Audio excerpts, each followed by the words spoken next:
안녕하세요. 이번 시간은 3번 용도 변경을 함께 보도록 하겠습니다. 용도 변경이란 사용 승인 받은 가로 해놓습니다.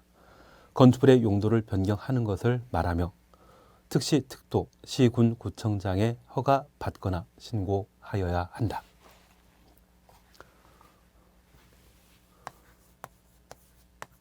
여기 용도 변경은 사용 승인 받은 건축물의 용도 변경하는 것을 용도 변경이라 표현하게 됩니다. 건축물을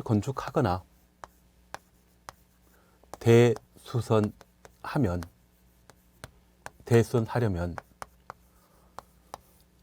시군 구청장인 허가권자에게 건축 또는 대수선의 허가를 받도록 되어 있습니다. 허가받은 건축 대수선이 완료되면 허가받은 대로 공사 이루어졌는지 확인코자 사용 승인을 받도록 되어 있습니다. 이 사용 승인은 허가받은 대로 공사가 제대로 끝났는지 안전하게 공사 완료되었는지 확인하는 절차이고, 저 사용 승인 받은 때 최초 건축물의 용도가 결정되게 됩니다. 그런데 이런 용도를 사용 승인 이후 다시 변경하는 것을 용도 변경이라 표현하게 됩니다. 다만 우리가 하나 이해하실 것이 있습니다. 우리 건축법에서는 건축물의 용도를 총 29가지로 세분하고 있는데, 그 29가지 용도에 있어서는 각각 이용하는 사람이나 해당 건물에 설치하는 시설물 등을 고려하여 건축 기준을 따로 정해 놓고 있습니다. 원래 정해진 건축 기준에 따라 사용하면 좋은데 다른 용도로 사용하게 되면 좀 더 많은 사람들이 모이고 좀 더 많은 시설물 설치하게 되면 그 무게를 건축물이 지탱하지 못한다면 여러 가지 안전상의 사고가 발생할 수 있습니다. 그래서 최초에 단독택 목적으로 사용 승인 받았는데 이후 식당으로 바꿔 사용하게 되면 일가족 4명 이용하는 건물에서 100명, 200명이 사용하는 건물로 용도가 바뀌게 되면 여러 가지 문제 발생할 수 있죠. 그래서 이러한 용도 변경과 관련되어 시, 군, 구청장에게 허가받거나 신고하게 합니다. 특별히 이 용도 변경과 관련되어서는 29가지 건축물의 건축 기준을 고려하여 9가지 시설군으로 현재 구분하게 됩니다. 그래서 시설군 9가지로 자동차 관련 시설군, 산업 등 시설군, 전기, 통신 시설군, 문화, 집회 시설군, 영업 시설군, 교육, 복지 시설군, 근린, 생활 시설군, 주거, 업무 시설군, 기타 시설군으로 각각 구분하고 있는데, 앞 글자 조합하게 되면 자산 전문 영교 건축이란 말을 만들 수 있습니다.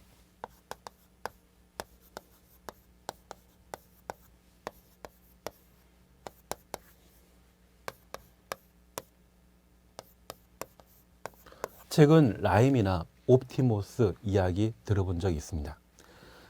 개인의 자산을 불려주겠다고 그 금융상품을 전문적으로 광고하고 영업하는 곳이 있거든요. 그런 영업팀에 고객 유치와 관련되어 또는 상품 설명과 관련된 교육을 실시하는데, 그 교육 담당하는 자가 승은 근시이고 이름은 주기로 기억해 주시면 그게 자산 전문 영교 근주기가 되게 됩니다. 자동차 관련 시설군, 산업 등의 시설군, 전기 통시설군, 문화 집회 시설군, 영업 시설군, 교육 복지 시설군, 근린 생활 시설군.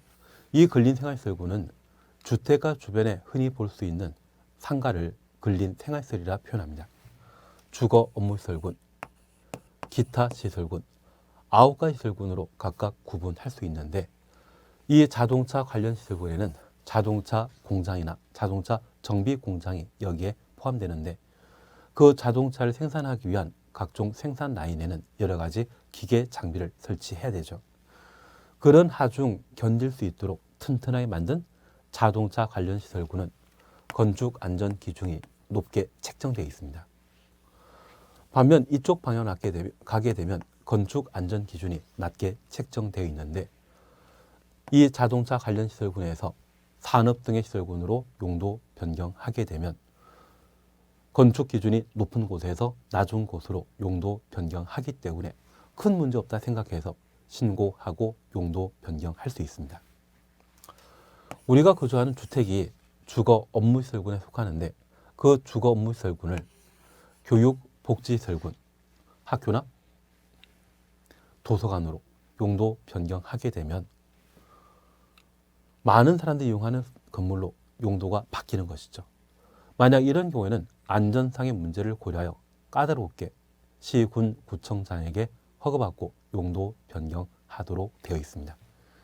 그래서 용도 변경과 관련되어서는 이 시설군의 상하 관계에 따라 시, 군, 구청장에게 허가받거나 신고하고 용도 변경하도록 되어 있습니다. 어느 정도 취지는 이해하시겠습니까? 나중에 우리가 기본서에서 건축물 대장 기재사항 변경 신청에 관한 사항과 기재사항 변경 신청하죠. 생략하는 사항을 천천히 정리해 나가시면 용도 변경에 대한 기본적인 골격을 잘 챙길 수 있지 않나 싶습니다. 자주 시험에 나오기 때문에 용도 변경 저렇게 정리해 놓습니다. 이번 건축 절차입니다. 건축법에 따라 내가 살 집을 만들고자 한다면 건축법에서는 2단계 절차에 따라 건물을 건축할 수 있습니다. 내가 살 집을 만드는 자를 건축주라 하고 그 건축주는 허가권자인 시, 군, 구청장에게 건축 허가를 신청하게 됩니다. 이 건축 허가 신청 시에는 내가 만들고자 하는 건물에 대한 설계 도서와 건물 건축하는 땅의 소유권이나 사용권이라는 것을 확보하고 건축 허가를 신청할 수 있고 그러한 건축 허가 신청 사항이 법령에 적합하면 허가권자에게 허가 받음으로써 공사를 진행할 수 있습니다. 대지에 대한 소유권 등이 이미 확보된 상태이기 때문에 바로 공사 착수할 수 있고 그 공사가 완료되게 되면 사용 승인받아 완공한 건축물을 이용할 수 있습니다. 그래서 1단계 허가받는 것이 목적이며 2단계는 사용 승인받는 것이 목적이 되게 될 겁니다. 이 절차에 관한 사항을 하나 이상은 시험에 출제하고 있기 때문에 기본적인 개요를 정리하시는 게 필요합니다. 우선 1번입니다. 허가 신청 등 찾으셨죠? 건축 허가 받은 자는 해당 대지의 소유권 또는 사용할 수 있는 권한, 소유권부터 권한까지 가로해 놓습니다. 확보하여야 한다. 우리가 민법 공부하시면서 지상권 공부하셨죠? 그 지상권 등이 바로 사용할 수 있는 권한이 되게 됩니다. 건물 건축 허가 신청하고자 한다면 소유권이나 사용권 확보해야 됩니다. 2번입니다. 허가권자 찾았습니다. 건축물을 건축하거나 대손하려는 자는 건축물부터 대수선까지 가로해 놓습니다. 특시, 특도, 시, 군, 구청장에게 허가 받아야 된다. 우리가 행정청과 관련되어서는 중앙행정기관장, 국토교통부 장관 등을 중앙행정기관장이라 하고 지방자치단체는 광역단체, 시도지사와 기초단체, 시, 군, 구청장으로 구분했습니다. 건축물을 건축하거나 대수선하는 것은 자주 우리 주변에 발생합니다. 그래서 우리와 가장 가까운 행정청인 기초단체장인 시, 군, 구청장에게 허가받도록 되어 있습니다. 리언번입니다. 특별시장 또는 광역시장에 허가받아야 되는 특별시장부터 허가까지 가로해 놓습니다. 건축물의 건축은 건축 동그래 놓습니다. 층수가 21층 이상 21층부터 가로 열어놓습니다. 연면 작계가 10만 제곱미터 이상 건축물 건축을 말한다. 10만 제곱미터 이상까지 가로 해놓으시고 건축 추정없습니다. 건축 절차에 관한 사항으로 허가권자 1단계에 관한 사항을 함께 보시는데, 우선 허가 받아야 될 대상은 건축물을 건축하거나 대수선하는 것이 허가 대상이 되게 됩니다. 안전한 건물을 건축하고 건축물의 안전성을 도모하기 위해 대수선하고자 한다면 그냥 함부로 하는 것이 아니라 안전과 관련되어 허가권자에게 허가 받아야 됩니다. 앞으로 우리가 공법에 관한 사항을 정리하게 되면 항상 대상, 절차를 기준으로 학습하게 됩니다. 그래야만 특정 제도를 제대로 아실 수 있을 겁니다.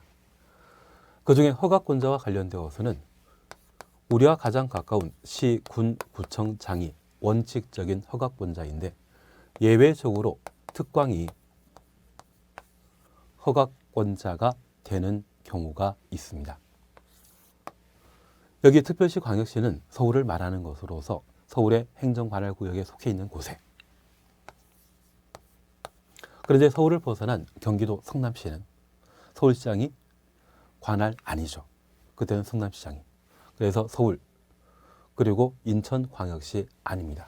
이곳에 21층 이상이거나 연면적 합계가 10만 제곱미터 이상 건축물을 건축하는 때는 특광이 허가권자입니다. 우리가 잠깐 구분하실 것이 있습니다.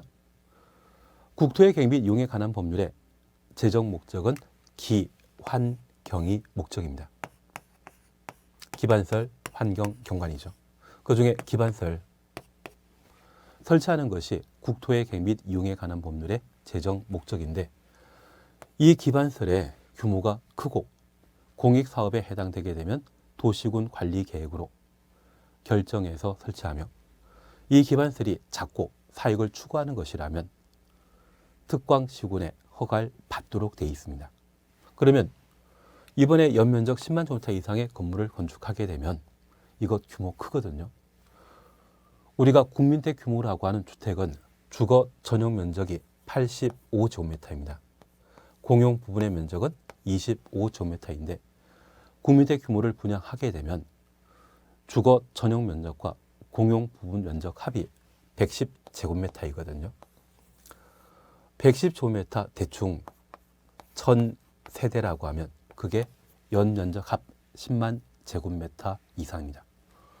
이런 1000세대 아파트 단지가 만들어지게 되면 전기, 수도 등의 충분한 기반설 설치해야 되죠. 서울특별시에 이러한 대규모 건물 건축하게 되면 기반 시설은 구청장이 설치한다? 서울시장이 설치해야 된다. 서울시장이 설치해야 됩니다. 그래서 21층 이상이거나 연면적 10만 제곱미터 이상의 큰 건물 건축하는 때는 특별시장, 광역시장이 건축 허가권자입니다. 왜? 기반설이 제대로 갖춰졌는지 확인코자 특광이 허가권자라는 것 확인해 놓습니다. 그래서 허가권자는 원칙 시, 군, 구청장, 예외, 특광입니다. 이 예외는 서울특별시, 인천광역시의 장소입니다. 규모 21층 이상이거나 연면적 10만 제곱미터 이상, 행위, 건축, 이 세 가지 요건을 충족하게 되면 특광이 허가권자라는 것을 구분해 놓습니다. 원칙적인 허가권자와 예외적인 허가권자를 통칭하게 되면 특광, 시군, 구청장이 건축 허가권자이고, 도지사는, 국토교통부 장관은 허가권자가 아니다. 그 정도를 구분해 놓습니다. 3번 사용 승인입니다. 건축 허가 받거나 건축 신고한 건축물에 공사가 완료되게 되면 제대로 공사 이루어졌는지 확인코자 사용 승인 받도록 되어 있습니다. 3번 건축 제한 차시였죠. 건축법을 제정한 주된 목적은 안전한 건축물을 건축하기 위해 건축법이 제정되었습니다. 이 안전한 건물을 건축하기 위해서는 대지가 안전해야 되죠. 그 대지는 도로에 접해 있어야 됩니다. 그래서 우리 건축법에서는 안전한 건물을 건축하기 위한 제한 규정으로서 도로에 관한 규정과 대지에 관한 사항, 건축물에 관한 사항을 구분하여 다루게 됩니다. 우선 도로에 관한 사항을 함께 살펴놓습니다. 도로란 보행과 자동차 통행이 가능한 너비 4m 이상의 도로로서 다음에 해당되는 도로나 예정 도로를 말한다. 4m 이상 줄만 쳐놓으시고 예정 도로 줄 쳐놓습니다. 도로를 이용한 차량의 전폭은 승용차일 때는 보통 차량 전폭이 1.8m입니다.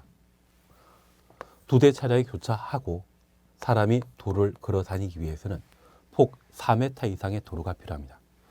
사람이 도로를 이용하게 되면 그때는 보행이고 차가 도로를 이용하게 되면 통행이 되게 되는데 두 대 차량의 교차 통과는 폭 4m 이상의 도로, 앞으로 만들어질 예정 도로를 건축법상 도로라 합니다. 그리고 연, 도로의 지정 등입니다. 도로를 건축법에 따라 지정, 변경, 폐지하고자 한다면 이해관계인 동의받도록 되어 있는데 도로 지정 시에는 그 도로 용시에는 각각 토지 소유자 있거든요. 소유자 동의 얻어 도로 만들 수 있고요.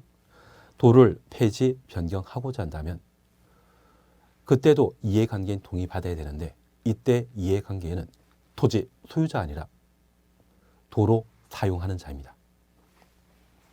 그래서 있던 도로가 없어지게 되면 많은 사람들에게 불편 끼치기 때문에 현재 도로 사용하는 자의 동의받도록 되어 있으며 새로운 도로를 만들고자 한다면 재산권과 관계된 토지를 도로 용지로 사용하기 때문에 토지 소유자의 동의받아 도로를 지정하게 됩니다. 지정 시의 이해관계인과 폐지 변경 시의 이해관계인 서로 차이 난다는 것, 그것만 가늠해 놓습니다. 2번입니다. 대지와 도로 사이의 관계. 건축의 대지는 2m 이상 도로에 접하여야 하며 연면 작계가 2000제곱미터 이상의 건축물, 너비 6m 이상의 도로에 4m 이상 접하여야 한다. 가로속에 공장의 경우는 3000제곱미터 이상. 그러면 우리가 잠깐 이해하실 것이 있습니다. 새로 도로가 만들어지게 되면 도로 주변의 땅은 도로 만들어지기 전에는 맹지였던 게 도로 만들어지면 대지가 되게 됩니다. 이 대지에 집을 하나 만들어 놓게 되면 이 집을 사용하기 위해 사람들이 드나들어야 되죠. 차 한 대와 사람이 출입하기 위해 건물 건축하는 대지는 돌에 2m 이상 접하여야 합니다. 그래서 대지와 도로 사이 관계는 건물 건축할 수 있는 대지가 돌에 2m 이상은 붙어 있어야 된다. 그런 의미이고 이러한 대지의 연면적 2000제곱미터 이상의 큰 건물을 건축하게 되면 이용하는 사람이 많기 때문에 두 대 차량이 교차 통과할 수 있도록 그냥 도로가 아니라 폭 6m 이상의 도로에 4m 이상 접하여야 합니다. 그래서 우리 2000제곱미터라는 것과 너비 6m 도로에 4m 이상 접해야 된다. 이것 조합하면 2, 6, 4이거든요. 우리 광야라고 하는 시를 쓰신 분 들어본 적 있으시죠? 2, 6, 4. 그래서 2, 6, 4는 대지와 도로 사이의 관계에 대한 특별 규정이라는 것을 파악해 놓으시고 공장의 경우는 3, 6, 4입니다. 그러면 우리가 잠깐 이해하실 것이 있습니다. 공장의 경우는 3, 6, 4인데 이 공장은 연면적 3000제곱미터 이상의 건물, 공장 건축하는 때 6m 돌에 4m 이상 접해야 됩니다. 규제 강화시킨 것이다. 완화시킨 거다. 완화시킨 거죠. 만약 공장의 규모가 2500이라면 일반 건물은 2000부터 264인데 공장은 연면적 2500이라고 하면 그냥 도로에 2m 접해도 됩니다. 얼마부터? 3000 이상부터 폭 6m 돌에 4m 접해야 되죠. 규제 완화되어 있습니다. 건축법과 관련되어 공장은 일자리 창출과 관계된 건축물이기 때문에 다양한 규제가 완화 적용되는 것이 특징입니다. 그래서 대지와 도로 사이의 관계에 있어서 264, 364란 말 확인해 놓습니다. 3번 건축선입니다. 건축선이란 대지와 도로 사이의 경계선을 한다.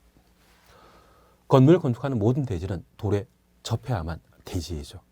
그러면 이 대지와 도로 사이의 경계선, 이 경계선을 건축선이라 표현하게 됩니다. 건축선은 건축 한계선의 주머니입니다. 대지 소유자가 자기 땅에만 건물 건축해야 되는데 건축선을 침범해서 건물을 축조하면 교통에 방해되거든요. 그래서 대지와 도로 사이의 경계선은 함부로 침범하지 못한다 해서 건축선이라 표현하게 됩니다. 그래서 니은번 건축물 잠장은 건축선 수직면을 넘어서는 아니 된다. 이해되시겠습니까? 다만 지표 아래 부분 가로 해놓습니다. 그러하지 아니하다. 지표 아래 부분은 사람이 교통에 사용되는 공간이 아닙니다. 건축선 침범하더라도 큰 문제 없다. 그렇게만 구분해 놓습니다. 그러면 이 도로와 관련되어 도로의 개념, 사람의 보행과 차량 통행이 동시에 가능한 폭 4m 이상의 도로이어야 하고 건축법상 도로를 지정하고자 하면 이해관계인 동의받아야 되며 폐지, 변경하고자 하면 이해관계인 동의받아야 되는데 지정 시에는 토지 소유자, 폐지, 변경 시에는 도로 사용자입니다. 이런 방법으로 도로가 새로 만들어지게 되면 도로변의 땅은 모두 대지이고 이 대지에 출입할 수 있는 통로로서 건물 건축하는 대지는 도로에 2m 이상 접해야 되죠. 264, 364 잘 기억하고 있다. 그리고 이 대지와 도로 사이의 경계선을 건축선이라 표현하고 있습니다. 도로와 관련되어서는 이러한 내용들을 자주 시험에 다룹니다. 4번 조경입니다. 우리 단독택 또는 아파트 단지에 나무 심어져 있는 거 보신 적 있죠? 그걸 뭐라 한다? 조경했다고 합니다. 이 조경 대상은 면적 200제곱미터 이상의 대지, 면적부터 대지까지 가로 해놓습니다. 대충 60평 이상의 땅을 말합니다.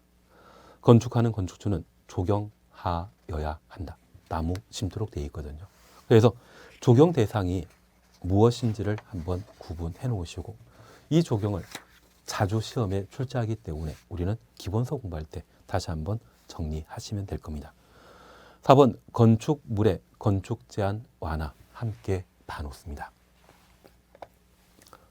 우리 건축법에서는 안전한 건물을 건축하기 위한 다양한 규제를 마련하고 있는데 이러한 규제 사항을 특별한 경우에는 풀어주는 경우가 있습니다. 그래서 그 완화에 관한 사항으로 1번 공개 공지 찾았습니다. 여기 공개 공지는 우리가 백화점 이용하시다 보면 백화점 옆에 파고라 시설을 보실 수 있습니다. 그게 소규모 부속 공원이거든요. 그걸 공개 공지라 표현하고 있습니다. 1번 그냥 보십니다. 다음에 해당되는 지역의 환경을 쾌적하게 조성하기 위해 대통령령이 정하는 용도 규모의 건축물은 일반이 사용할 수 있도록 소규모 휴식시설 등의 공개 공지 설치해야 한다. 1. 일반 주거지역과 준주거지역 2번 상업지역 3번 준공업지역. 그래서 용도 지역에 관한 사항은 천천히 하시는데 일반 주거지역이나 준주거지역, 상업지역 사람 많이 다니겠죠. 이러한 곳에 큰 건물 건축하는 때는 공개 공지 설치하도록 되어 있습니다. 2번입니다. 공개 공지 등을 설치한 때 건폐율, 용적률, 높이 제한을 대통령령이 정하는 바에 따라 완화 적용할 수 있고 대통령령에 따라 막속에 1, 용적률 1.2배, 높이 기준 1.2배 완화할 수 있습니다. 우리가 잠깐 이해하실 것이 있습니다. 위임사항을 잠깐 이해하시는데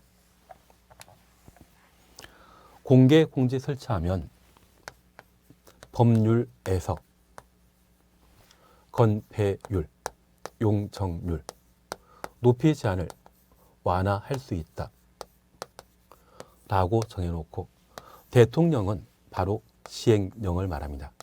그 시행령에서는 법률의 하위, 법에 해당되는 것으로서 법률에서 위임한 것이 있다면 그 구체적인 사항을 대통령령에서 따로 정해놓게 됩니다. 이 대통령령에서는 건폐율에 관한 이야기를 하지 않고 용적률과 높이 제한을 각각 1.2배 완화한다 하면 이게 위임 규정입니다. 잠깐 이렇게만 이해해 놓습니다. 우선 먼저 파악해 주실 것으로서 법률상 건폐율 완화할 수 있다지만 대통령령에서는 완화한다 안 한다? 안 합니다. 그래서 용적률을 1.2배 완화할 수 있다. 이 말은 옳은 말이 되지만 공개 공지 확보했을 때 건폐율을 1.2배 완화할 수 있다. 이 말로 하면 바로 틀립니다.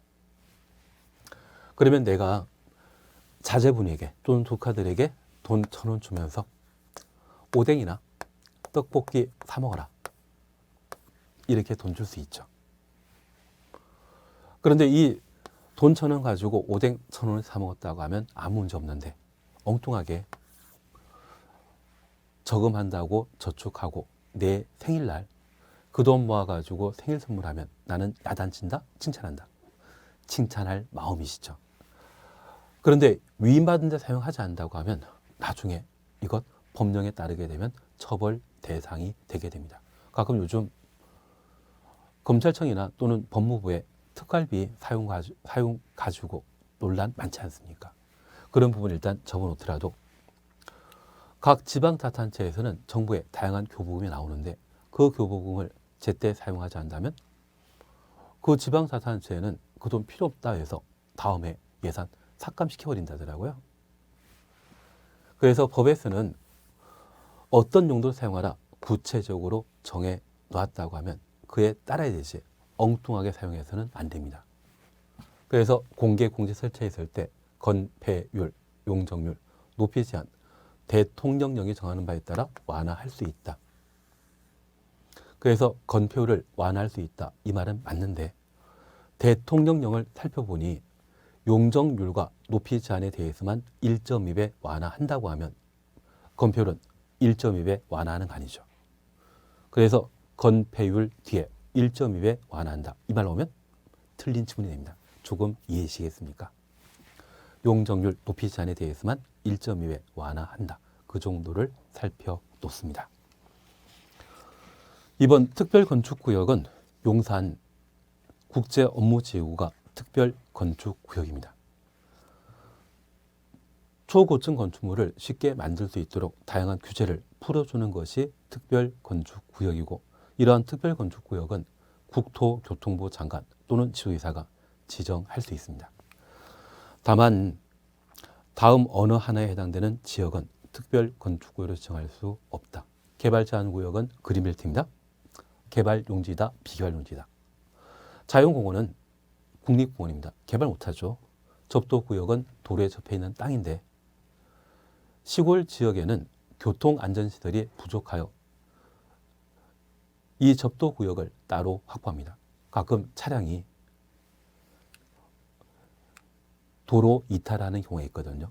차량의 도로 이탈을 고려해서 건물 건축하지 못하도록 규제를 가하는 곳이 접도구역이 되게 됩니다.